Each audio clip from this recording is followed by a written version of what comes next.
Hello world, what you doing? Just wanted to bring you all another video, but first, happy Mother's Day. I hope it was great for all the mothers out there. I know I was on the grill, doing other stuff, spending time with family, all that good notch, but happy Mother's Day. Just want to bring y'all a video, a mixtape, because I didn't get a chance to get on yesterday to play boot camp. I really wanted to play boot camp that Saturday, but it wasn't up and working. So try to stay positive over here. Just said, man, let me just do a mixtape. So I'm bringing you this mixtape and hope y'all enjoy it. But on this mixtape today, I got my playmaking paint beast. I got my 75 slasher. I got my offensive thread. I got my two-way inside out playmaker.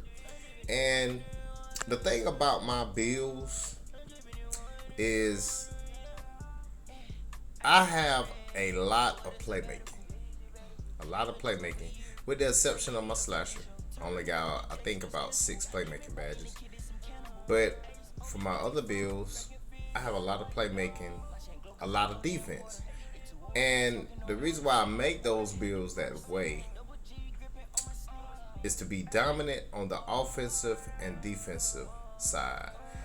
I don't like a one-way player. I just don't like, even though my player name is an offensive threat, he has a 91 interior defense, he got high perimeter defense, mediocre or decent rebounding at a 90, and he has blocks. So as opposed to him having a 95 3 and 97 inside jumper, he can play defense. And to be effective for my team and how my play style is, I have to be dominant on both sides of the ball. I just have to. I can't play one-sided. I never played basketball like that, throughout my little short basketball career. I didn't go pro or anything. Before you Google me, I didn't do that. But I do got a lot of chips and tournaments around the city and, things of that nature. But that's neither here nor there. But to be effective, I feel, in this game, you have to have them playmaking badges. You have to. Downhill, quick first step, handles for day, stop and go, dimer. You have to have those to be effective, if at least for my play style.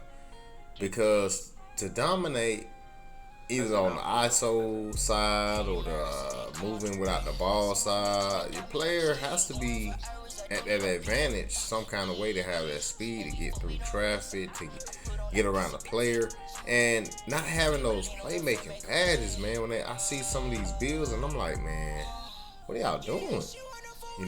Well, just from my standpoint, everybody different, but you can see in the videos, I have no problem getting around nobody with my playmaking paint beast, a two-way inside out playmaker, even my slasher, even though he has 5 or 6, you see with my slasher it's a lot of moving without the ball.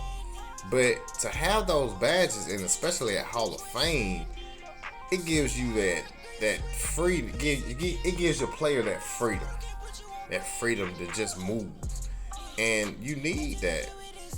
Most of my builds, I'm gonna just say most of them have a high playmaking. The lowest is probably 20. The highest is 28. But I do got a video coming, and it goes against my rule about having those high shooting badges. But I just wanted to make this video. Keep on the lookout for that. But anyway, you don't need on this game, and I stress it, say it all the time. You don't need that many shooting badges. You don't need that many finishing badges. Especially, I put an emphasis on finishing because I did a test with an 80. I still was dunking on people, and I didn't have no badges. So you don't need that many, but you do need a lot of playmaking. You need a lot of playmaking. Now, if you one of those ISO guys, and you be like, no, I got to have dead eye, I got to have blinders. Okay, I get that. I get that. But if you're playing more off the ball, you don't need that. You need a good 6, 7, 8 shooting badges and a good probably 5 finishing. And I know you might say I'm crazy or whatever, but you see the video. You see me making plays, getting dunks. Might not be catching bodies like that, and which I do, and I need to put a montage up about that. But I do get bodies, but as you can see, I'm dominant. I don't have to get bodies every play. Dunking on somebody and dunking wide open, still 2 points. So, and another thing with these builds, you gotta have some sense of IQ. You got to have IQ.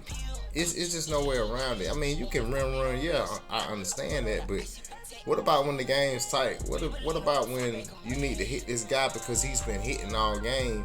You what about spacing the floor? You know, you gotta get these certain things when it comes to playing basketball. So IQ definitely helps, you know. And I get to arguing all the time with my friends about IQ, and it's cool, you know. That's what we do. We argue. Gonna be doing more Twitch so y'all can get a chance to be entertained because we get down and dirty. But I do appreciate the love and the views. When you view the video, just please just take 2 seconds just to like it for me. Good oop.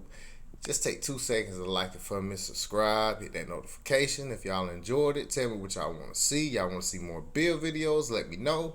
And I'm out.